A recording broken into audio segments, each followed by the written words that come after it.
jsem říkal, toto titanové nádobí díky svému nepřilnavému povrchu se snadno a rychle udržuje.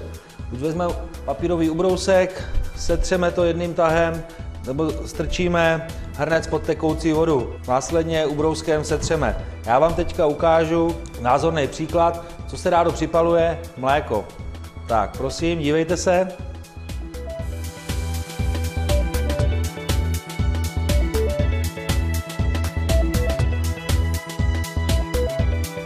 Tak můžeme to vyzkoušet.